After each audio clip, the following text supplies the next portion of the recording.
दोस्तों मैं हूं सिद्धार्थ और आप देख रहे हैं फिजिक्स बाय सिद्धार्थ। दोस्तों इस वीडियो में हम लोग कवर करने वाले हैं क्वेश्चन नंबर 7 जो कि एससी वर्मा पार्ट 2 के चैप्टर 31 यानी कैपेसिटर से लिया गया है। इससे पहले के क्वेश्चन 6 क्वेश्चन ऑलरेडी अपलोडेड है, आप वहां जाके अपने डाउट क्लियर कर सकते हैं और क्वेश्चंस को आसानी से समझ सकते हैं। तो आइए शुरू करते हैं आज का क्वेश्चन। क्वेश्चन में गिवन है 3 capacitors having capacitance 20 microfarad, 30 microfarad and 40 microfarad are connected in series with a 12-volt battery. Find the charge on each capacitors. How much work has been done by the battery in the charging capacitor? Question में 3 capacitor दिए गए हैं और तीनों को series में जोड़ा गया है। 3 कैपेसिटर, 1, 2 और 3। ठीक, तीनों को एक बैटरी के साथ जिसकी वैल्यू है 12 वोल्ट, ये 12 वोल्ट गिवन है, और 3 कैपेसिटर की वैल्यू है एक 20 माइक्रोफैरड, एक 30 माइक्रोफैरड और एक 40 माइक्रोफैरड। ये 3 आपके कैपेसिटर्स हैं। ओके, इन 3 कैपेसिटर्स को जोड़ा गया सीरीज में। दोस्तों अगर कैपेसिटर सीरीज में जुड़े हों तो उनमें जो चार्ज की वैल्यू होती है वो सेम होती है और पोटेंशियल की वैल्यू डिफरेंस होती है। ठीक, हम लोगों से पूछा गया है find the charge on each capacitance. अगर हम टोटल चार्ज निकाल दें तो वही चार्ज 20 माइक्रोफैरड में भी होगा, 30 में भी होगा और 40 में भी होगा। तो इसके लिए हमको सी इक्वलेंट निकालना होगा। दोस्तों सी इक्वलेंट सीरीज कॉम्बिनेशन में अगर आप देखें तो ये होता है 1/c इक्वलेंट। एक मिनट, थोड़ा सा स्पेस लेके फॉर्मूला लिखते हैं। हाँ, अगर सीरीज में जाए तो 1/c equivalent is equals to 1/c1 plus 1/c2 plus 1/c3। दोस्तों जनरली तो ये फॉर्मूला यूज किया जाता है, बट अगर इसका स्पेशल केस देखें फॉर 2 कैपेसिटर, अगर 2 कैपेसिटर के लिए अगर आप बात करें तो हम लोग फॉर्मूला लगा सकते हैं सी इक्वलेंट का direct, C1 C2 upon C1 plus C2। इससे फायदा, इस मेथड से फायदा ये रहता है कि या अगर आप ये फॉर्मूला लगा रहे हैं 1/c इक्वलेंट तो आपको रेसिप्रोकल करना पड़ता है लास्ट में जाकर, अदरवाइज आंसर गलत आ सकता है, आ ही जाता है। लेकिन अगर आप कैपेसिटेंस का ये स्पेशल रूल फॉलो करें जो कि 2 कैपेसिटर के लिए फॉलो है तो आपको रेसिप्रोकल करने की दिक्कत नहीं होती है, डायरेक्ट रेसिप्रोकल होकर ही आंसर आता है। तो हम लोग सेकंड मेथड वाले को यूज करते हैं, पहले 2 का करेंगे फिर तीसरे का इसके साथ कर देंगे। ठीक है, आइए करते हैं इस क्वेश्चन को सॉल्व 20, 30 और 40 के लिए। कोई दिक्कत नहीं, आराम से होगा। देखिए हमारे पास 3 कैपेसिटर थे, 1, 2 और 3। एक था 20, एक था 30 और एक था 40 माइक्रोफैरड है, साथ में लेके चलेंगे। ठीक, माइक्रोफैरड और माइक्रोफैरड।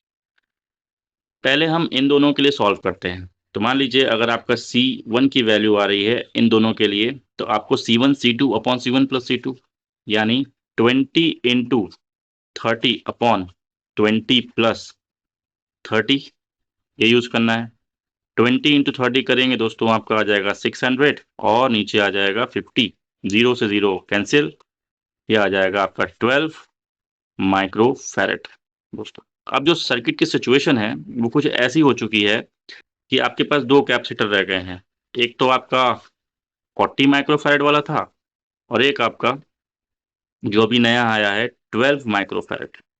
बात समझ रहे हैं? बैटरी अभी भी वही है, कितने की? 12 वोल्ट की। ओके, आपकी बैटरी कितने की लगी है? 12 वोल्ट की। अब आपको इसी कॉम्बिनेशन, अभी भी सीरीज में है, इसी कॉम्बिनेशन को फिर से यूज करना है।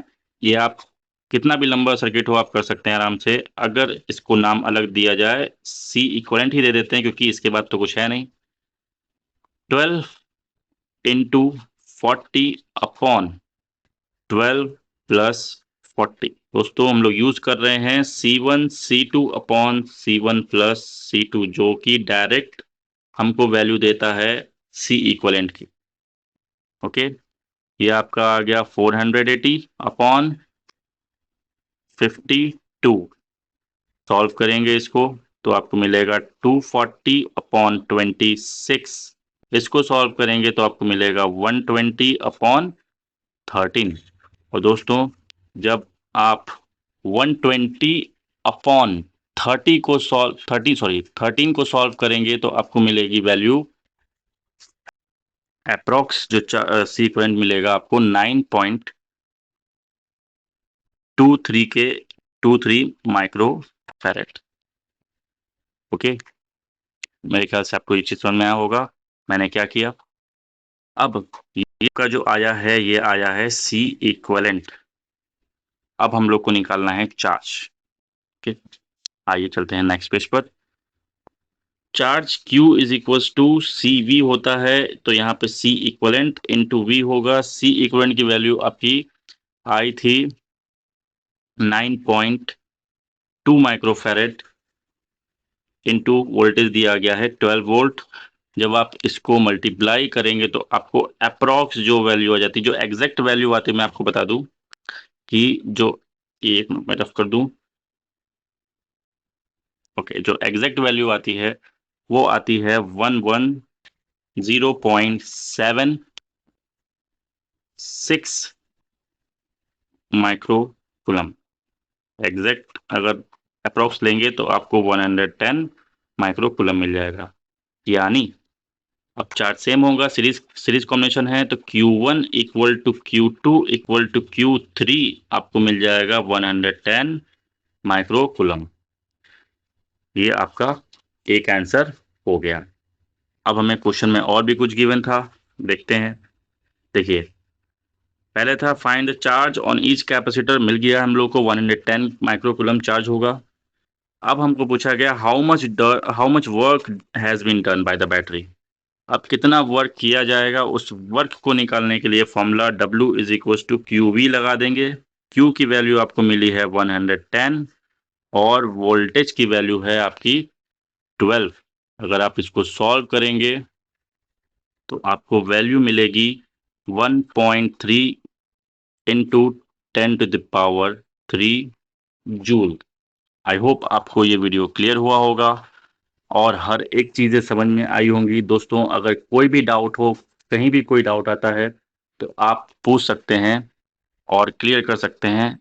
एक सेकंड, ये 10⁻³ हो जाएगा, माफ़ कीजिएगा, क्योंकि डेसिमल को मैंने कम मतलब प्लेस कम किया है, तो ये अपॉन में जाएगा 1000। ओके, सो आपका answer clear 1.3 into 10⁻³ joule. I hope video clear हुआ होगा। Thank you.